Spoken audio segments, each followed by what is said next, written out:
Hi, welcome to Punchline Talks, the business breakfast briefers. I'm Mark Owen, and each week I invite a panel of business experts to review the morning newspapers, find out what's happening in their own individual business and their own individual business sectors, and finally, what's caught their eye in this week's Punchline. Before I start, I'd just like to thank our fantastic sponsors, Hazelwood's Accountants and Business Advisors, who provide me with my coffee every week, and it's jolly nice too.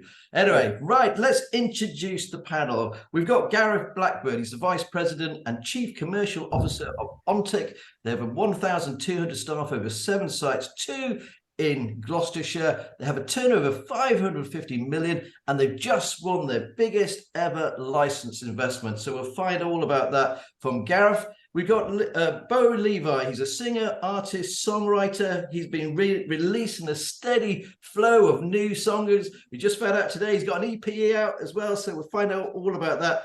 Great to have you back again, Seb. We have Stephen Hall. He's the Head of Employment Engagement at South Gloucestershire and Stroud College. I don't know if you know, but Stroud College has over 10,000 pupils, full and part-time, 500 staff across 4 sites, and Berkeley Green has been put up for sale. So we'll also find out from Stephen all about that too. And finally, never last but least, we've got my dear friend Sam Holliday. He's a business development manager for the Federation of Small Business. And like me, he's actually an ex-employee of the Bath Chronicle as well, although I never made it to editor like him.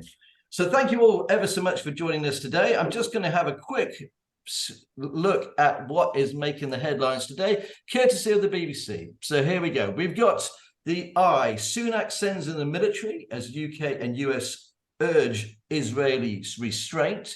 The Daily Mail. PM tells police to get a grip on anti-Israeli hate. The Mirror. Horror in the Middle East as the Royal Navy is on its way. The Guardian. US promises arms to Israel and UN sounds Gaza a warning. The Financial Times. Washington urges restraint on Israel as threat of regional conflict mounts. The Metro. Formula One Bernie. I pulled a fast one, says the eye. And the Sun. Shining a light. Fury at terror victims snub. This is about Wembley Stadium not being lit up. Or coloured up. And then Daily Express, horrific images of murdered babies show the depravity is in the worst way. And the Daily Telegraph explaining that they've printed for the first time a horrific picture on page 3 of the Daily Telegraph. The Times, Israel shows mutilated baby. The Daily Star, psycho scumbag, bed bugs hiding in our drawers. Not much we can say about the Daily Star today. Sam, let's start with you. What have you picked out for the papers? We have to really talk about Israeli and the Israel conflict. Well, we can't go anywhere else really to start with, can we, Mark? I mean, what is amazing is this time last week when you did this show, this wasn't even on our radar, was it? And that's the whole point. It came completely out of the blue. It's taken Israel, it's taken the whole world by complete surprise. And you can't help feeling, and you just looked at those front pages then, and I've got them here, and you know the sense of utter despair that's out there. And I've been to Israel. And I've also been to Auschwitz a couple of times because I've studied the Holocaust a lot. And I think, as Westerners, I think until you have been there and understand the Israeli mentality, you'll never understand how vital it is to them to defend themselves. Because they genuinely believe that they're surrounded by people that just don't want them to exist, and that mentality is really strong, and the Holocaust is the driving force behind that. And the word Holocaust cropped up in the papers and things. So, but what's interesting in the tone of some of the papers today, and I think you pointed out the eye there as well. I think it come up 2 or 3 times. It's this word restraint. I don't think you'll find many people that wouldn't think that Israel has got a right to defend what was horrible, what happened.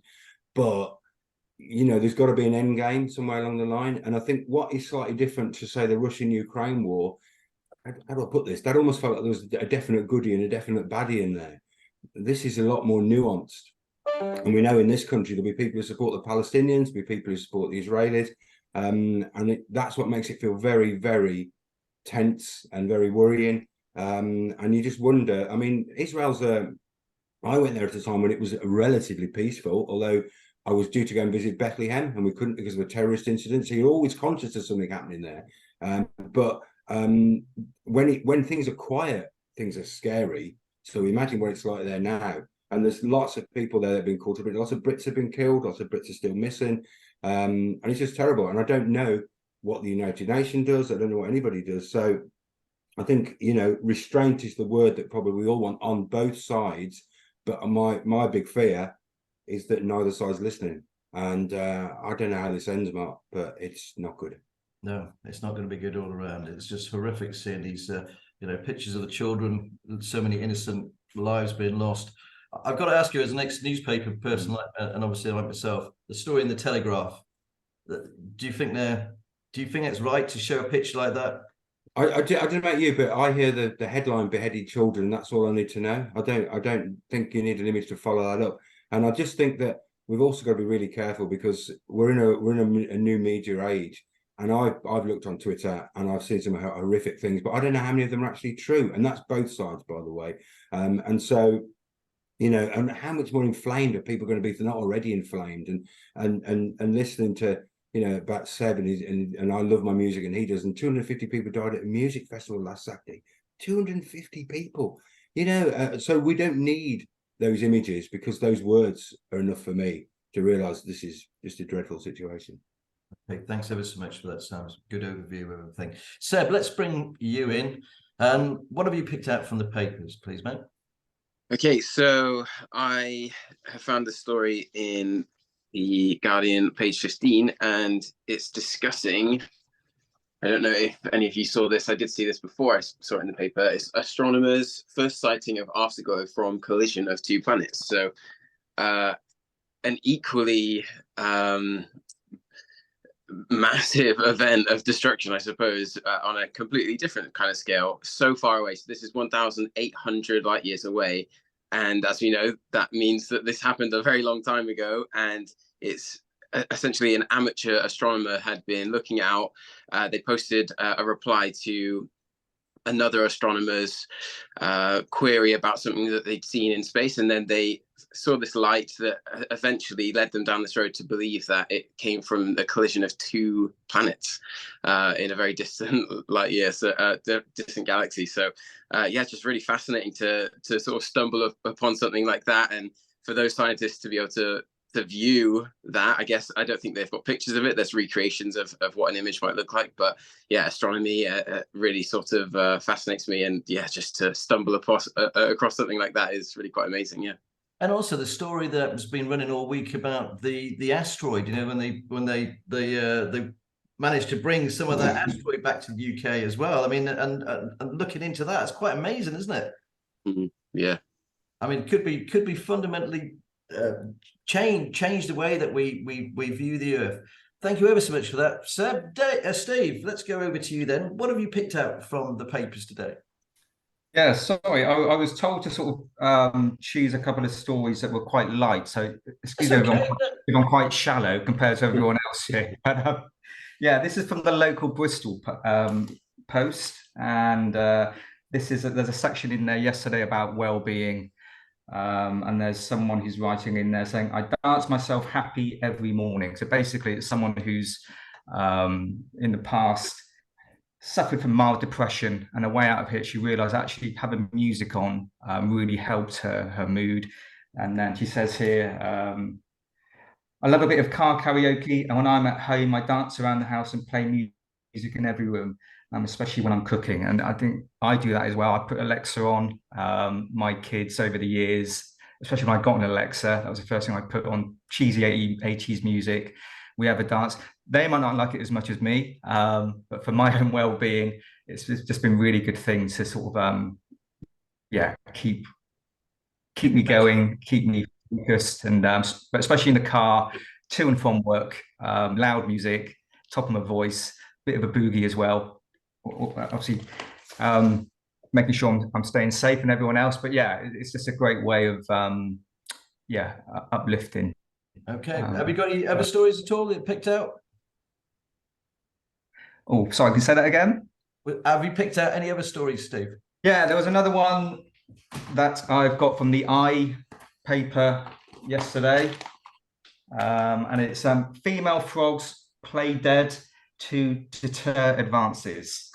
New research studying 54 female frogs suggests that they have several techniques to avoid unwanted attention. 33% of females clasped by a male displayed tonic immobility, lying stiffly with arms and legs stretched out as though dead. So it's not just my wife that does that to play that, but yeah, it's just something like a random story that I picked out, which yeah, I found quite amusing. But who does these studies? Hey mate, they get paid a lot of money to dig up this stuff. They're studying the papers every week. Thanks ever so much for that, Steve. Gareth, welcome to the show. Thanks ever so much for joining us today. What have you picked out for us, son? Yeah, morning, Mark. Morning, everyone. Yeah, for me, I spent a little bit of my career, maybe 8 years in motorsport with ProDrive. So the Bernie Ecclestone story caught my eye. And, maybe slightly cynically, the cost of avoiding jail is £650 million. So being very old and being very rich is what it takes to stay out of jail. So a 17-month sentence suspended for committing significant tax fraud and admitting it. So I think he's quite a divisive character, and certainly done a huge amount for motorsport over the years. And as one of the founders of F1 and the modern F1 that we enjoy today, and that brings so much to the UK. From a jobs and industry and a sort of high-tech engineering manufacturing world. But slightly cynically, the kind of image that he Let's can be honest, Gareth, pay his way out. Gareth, yeah, that's exactly it, isn't it? He's paid off. He's paid them off in order to stay out of prison. And the normal Joe would actually go inside. It's quite simple as that, really. I know he's 92. I know he has done a lot with obviously the economy and things like this, and I know he's had poor health, but at the end of the day, that's not an excuse, really. I think he should go inside myself, but hey, it's only quite recently, Mark, that they stopped sending people to jail for not paying the TV license, and that puts it into scale, doesn't it, really? But also it goes to show there's something seriously wrong with the country, because they were saying the other day they can't put any more people in prison because it's all full, isn't it? Is there another story you picked out, Gareth? Well, there's another one that caught my eye, which was actually it's in Fortune, and it's around the Joint Strike Fighter, the F-35 jet, and the serious cost overrun on that program. So it's over 10 years late, and they're expecting it to cost nearly $1.7 trillion now. For the production of this state-of-the-art fighter jet. And there's quite a lot of negativity around it in the article, but actually my view is slightly different, is that, it's fantastic in this day and age that we've developed something as high-tech with the skills, certainly with the industry in the background in aerospace that I have, Lockheed Martin, and the way that they've kind of brought together many tier one production companies to manufacture this jet. They've produced nearly 1,000 of them worldwide, and it is state of the art. And those jets will they were supposed to cost about $88 million, and now they're going to cost $220 million each, which is kind of eye-watering. But it's still a huge success for the program. And over the 20 years they've been manufacturing it, they've continued to develop it and make sure it's cutting edge. So that did catch my eye, the $1.7 trillion jet. Wow. It's funny, isn't it? But like all technology, it's like putting people in space, isn't it? Originally, Teflon is from space, and there's so many other technologies come out of this sort of stuff as well. No, fantastic. Thanks ever so much for that, Gareth. Right, we're going to go over to you, Sam. Let's talk about the general economy. Obviously, Federation of Small Business, put that hat on. What's the general feedback from you and from your members at the moment? You represent around 7,000 businesses in the Southwest, isn't it? Yeah. Well, it's interesting actually, because to almost illustrate what it must be like for a small business, I spotted a story in the Times today about a very big business, and I think it's quite similar. National Express in the summer. It was my wife's big birthday, so I took her to London to see the Phantom of the Opera. And there was a train strike, and I thought, well, I'm not going to drive to London with all the costs that they charge, all the euros and everything, and my driving as well, Mark. So I thought, I'm not going to do that. So I went on National Express, which is probably the first time for years, and it was a fantastic experience. It was frequent, it was comfortable, it was a really good, and I thought, I'm going to do this again. And so is a lot of people. And this shows that their numbers are almost back up to COVID levels. Lots of people who had trains cancelled have gone and done the same. And you think, happy days. Yet National Express's sister company, their shares went down by a third yesterday. It's because their costs are so high. And that's it. So they've got the customers, they've got the product, but costs mean, you know, that their profits are actually shrinking. And that's a perfect illustration, if you like, of what's happening with small businesses at the moment. That despite everything they're doing, and they're doing everything they can to get back up to the levels they were at COVID and pre-COVID, the cost of living crisis has just battered them. And I think we've had a slightly artificial period in the summer because none of us have been putting our heating on. So in your companies, whether it's your engineering or your shops, you've been able to keep your heating costs down. We're about to hit a period now where the costs are going to go up again. They're not going to hit the levels of last year, but they are still going to be way above what they were. Inflation is still at what, about 7%? And people think, well, it's coming down, but that still means that everything is 7% more than it was this time last year. There's still a staffing issue with people. So, you know, it's tricky. And, you know, we started at the top of the conversation about Israel. I remember when the Ukraine war began, confidence among small businesses owners started to plummet. And you think, well, what's that got to do with small business owners? It's all about supply chain. It's all about a feeling of confidence, about being confident in taking people on, knowing how the economy is going to go. We're back in that situation again. So having had a period when I was starting to feel a little bit more confident, I can sense a wobble again now. So I think that National Express sums it up, really. The product's good, the numbers are good, but costs are so high that they're still struggling. And I think that's the same for a lot of small businesses. They're working really hard. They're trying everything they can, but you know, you can't fight against those costs. And that's the thing that everyone's facing. Well, I went to see someone yesterday, popped into his little workshop that he's got. He's only a one-man band, but he doesn't put the light on because he can't afford to put the electricity or he doesn't have the heating on at all. And his mortgage has been tripled. You know, because he's on a variable mortgage, so it went up from £400 to £1,200. Yeah. And of course, he can't put his prices up by that much. And so, in order to save costs, you know, he's trying to work he works really, really hard.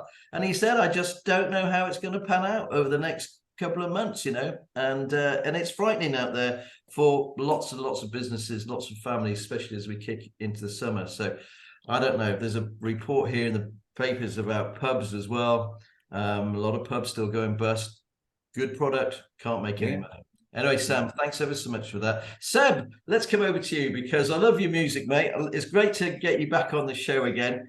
How's it been over the last couple of months? So tell us about some of the songs and stuff that you've been up to. Sure. So I started releasing music. It was realistically, my first song was in December. And then from January onwards, it was fairly consistent for a few months. I put 4 or 5 songs out. And then I took a couple of months off during the summer from releasing music and really being an online presence to just focus on writing again. And as of last week, the 6th, I put another song out, which is the first of a 3-song EP that is all about... All of the songs seem to have a general trend of your mind, how you think, and how that can sort of affect your actions and your surroundings. So, yeah, just to really, that first song was called I Am. The whole EP is called I Think, Therefore I Am. And yeah, it's just now about posting online. I've been filming more content, which is just seems to be part of the job. And this weekend, I'm filming a sort of small music video with a friend. And just trying to be an independent artist, just doing as much as I can. So because what you try and do, isn't it? You've got your own YouTube channel. Yes, and you post your songs on there. So how do you actually try and generate money from all this? Are you hoping for a lucky break? Are you doing gigs? How does someone take that next level up? Sure. So it kind of depends. I think at the moment, one of the most lucrative ways to be an artist is by touring. And I have history of touring with other projects. So eventually that is my goal, is to just be playing a number of shows a year.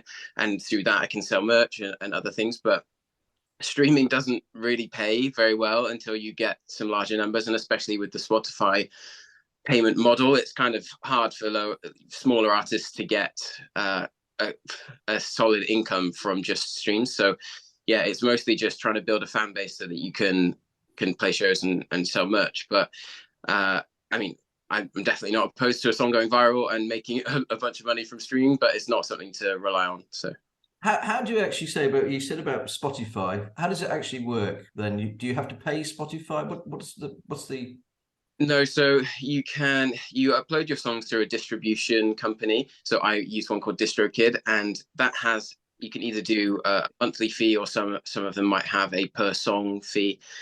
And Spotify has a pooling model where they group all of the streams that they have, and then they'll pay out a percentage to the people that have those streams. So if there's a pool of a million streams, the artists that get 20% of those streams get 20% of that money, which I don't, it's a complex issue to try and figure out how best to pay people and where the subscribers' money should go, because a lot of people will pay a premium fee to have no ads on Spotify.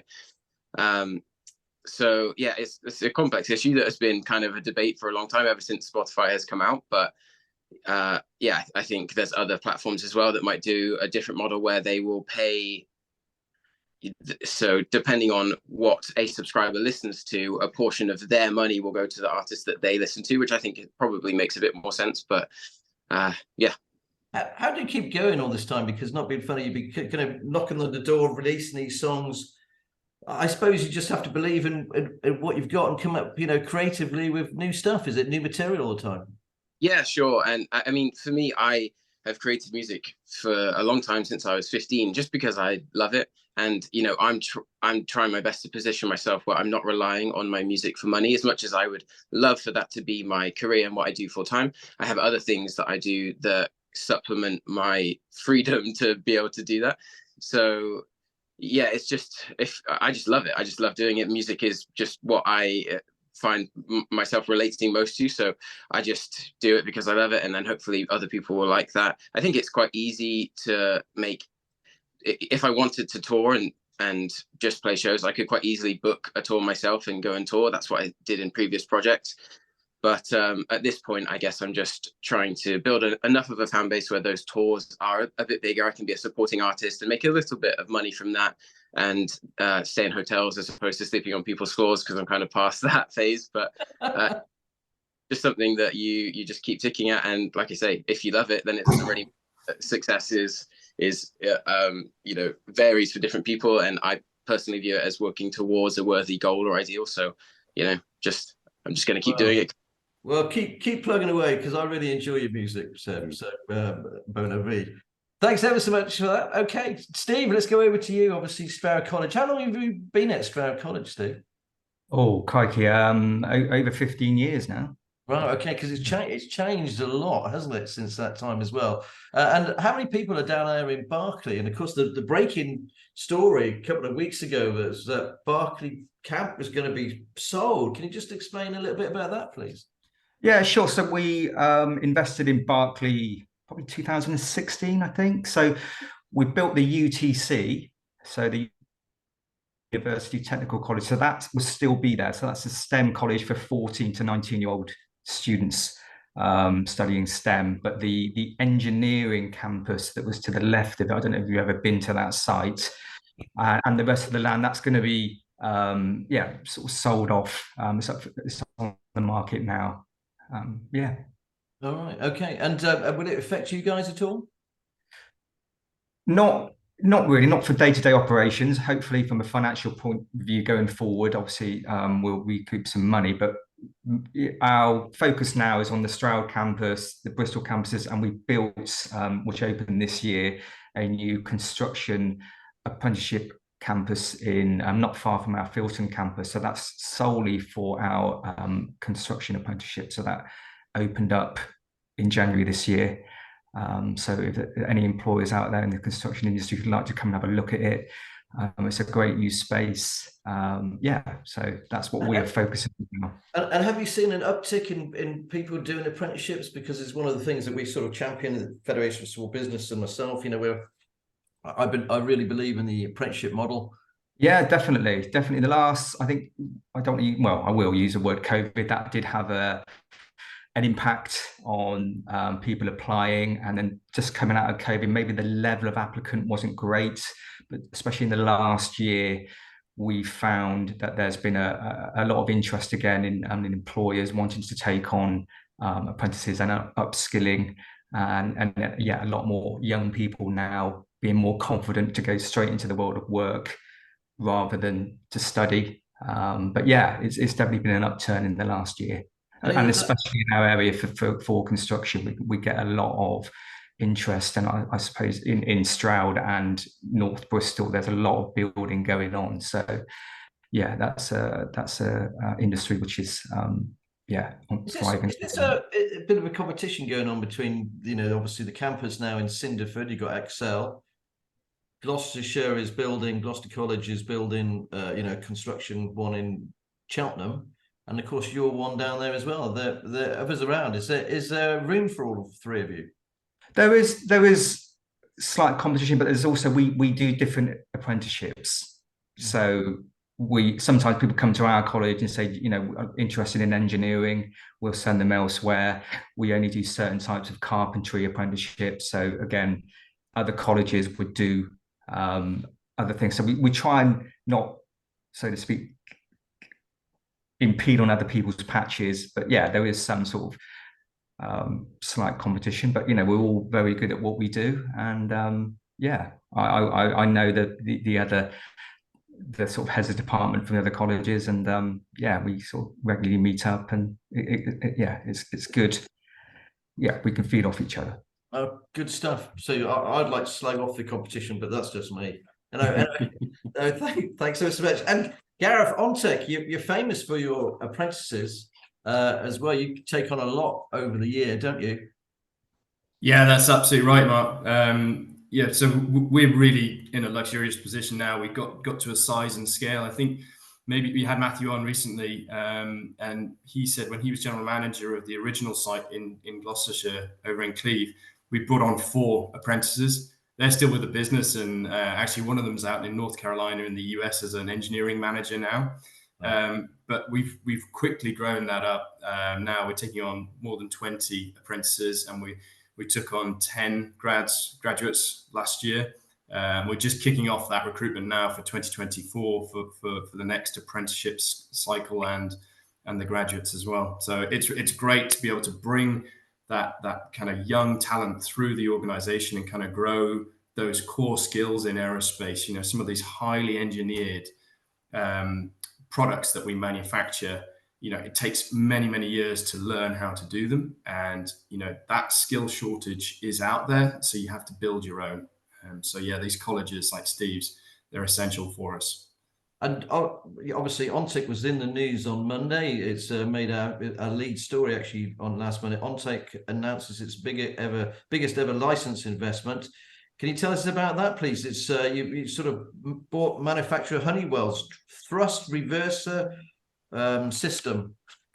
Yeah, well done, Mark. Yeah. So look, did I get that right? I didn't. You did, yeah, absolutely. So look, this is what OnTech's position in the market is. We don't develop our own products, but we work with partners like Honeywell or GE, and we take on their non-core products. So things that they may no longer want to produce themselves. We either buy it or we license it. And this was our largest ever license. To put it in context, we do around 10 transactions a year globally across our 7 sites.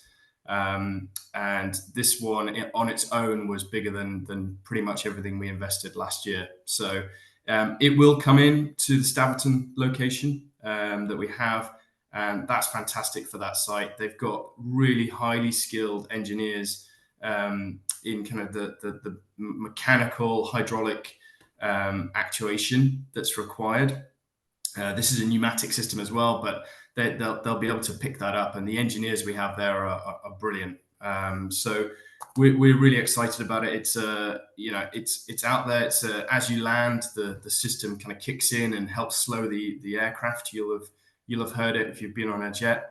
And there are over 3,000 of these systems out there in the world, and they've been produced since the 1960s, but they're still being produced today in an active production for Boeing 767 and a range of Bombardier jets. So it's great to bring that work to Cheltenham and to the Staverton location, and it will pretty much double the size of that facility, what we do at that facility over the next 6 months. And so we're on a huge recruitment drive at the moment. I know we launched an initial 50 roles. We had a great day where we had a recruitment day where people came to the site, and we filled about half of those roles, but there's many more. And this is what we do. We will be buying and licensing more product over the years, and so we'll continually grow. I've been with the business now for 10 years, and we've been doubling in size every 2 to 3 years. And it's a fast-paced organization. We're buying lots of different products and lots of different systems from aircraft that we manufacture. So there's always something new and exciting to get involved with. So you can come into OnTick and learn one skill, and then over your career pick up many different skills, either manufacturing technicians or engineers, and that's part of the exciting piece of this. And then this is it. And what is so amazing is really the avionics industry in Gloucestershire. Across from you, from that site, is Safran. Yeah, knocking down the road, not knocking some. You've got Lockheed elsewhere. We've got GE Aviation. It's full, isn't it? Really, it is absolute Babcock down the way as well, doing helicopters and things. We are so blessed here in Gloucestershire. The technical and innovation. It's absolutely amazing, Gareth, and what your company's doing there as well. How many jobs do you reckon you'd be making this year? So in the UK market, it'd probably be close to 200 jobs that we'll add. So, we'll be close to 600, 650 roles in the UK. And here in Gloucestershire, you're after how many? We're looking for 50 at the moment. 50 as well. Fantastic. Yeah. Well, good luck with that. All right. Anyway, just we're kind of wrapping up this time. We're nearly running out of time. So it's time for the pick of the punchlines. What have you picked out for us, please, Sam? What's the story that's caught your eye in this week's punch? Well, a couple really, but very quickly. Keep an eye on that Gloucester food doc. The stories you're doing with that, brilliant. There's a story that we did about Together Gloucestershire, which is a procurement thing we're trying to get going in Gloucester, which is brilliant. But the one that really caught my eye was one that you did on Monday, I think it was, about KPMG did a survey in America, but obviously it reflects here, where 2/3 of bosses think that we'll all be back to work in the office 5 days a week in a couple of years' time. I don't actually agree with that from the conversations I have with small businesses, but it's a general sense that the working from home thing might have peaked and we're now seeing it going back. But I think that's probably true. But what I don't think is true is that we all go fully back to how it was. I don't think that's ever going to happen, but it's certainly a good story to get you talking anyway. Okay, thanks so much for that. Seb, what have you picked out from the pick of the punchlines this week? What caught my eye was the slump in number of Netflix subscribers. And yeah, I thought it was interesting because it seemed like earlier in the year when they had announced they were going to be cracking down on people sharing passwords in different households. I assumed at that point that their numbers would go down, but it seemed that tactic worked and their numbers went up. But yeah, I guess maybe that could be part of what's catching up with them here, where people just don't want to keep paying. And like you said in the article, cost of living and inevitably lockdowns and COVID would have helped their numbers in previous years. But yeah, I thought it was interesting. I didn't really expect the up and down of their subscriber count this year, but yeah. And it's funny, isn't it? How many streaming? There's a lot more competition out there at the end of the day. Apple Plus, you've got Paramount, you've got Netflix, you've got obviously iPlayer. It's just, in fact, you've got too much TV. Too much TV. I don't have time to watch it. Anyway, thanks ever so much for that, Seb. Couldn't agree with you more. Steve, what did you pick out from this week's punchlines? Yeah, something on the 10th. More than 25,000 retail jobs lost in the region, which I think we all saw coming, but it's just quite a depressing fact there. And the last Wilco closed down, but yeah, with the advance of online shopping, the convenience, the fact it's a lot cheaper, it's just a sorry sight. But then you go to Stroud now and Mary Walks shopping centre. I don't know if you've ever been there, which used to be really depressing. It's had a sort of facelift and it's really vibrant now. So yeah, it just seems very depressing, especially for young people that used to get the part-time Saturday jobs, that type of thing. That seems to be becoming less and less. But yeah, lots of young people are willing to work for that extra bit of cash, but they're sort of looking for other areas rather than the retail to find those jobs.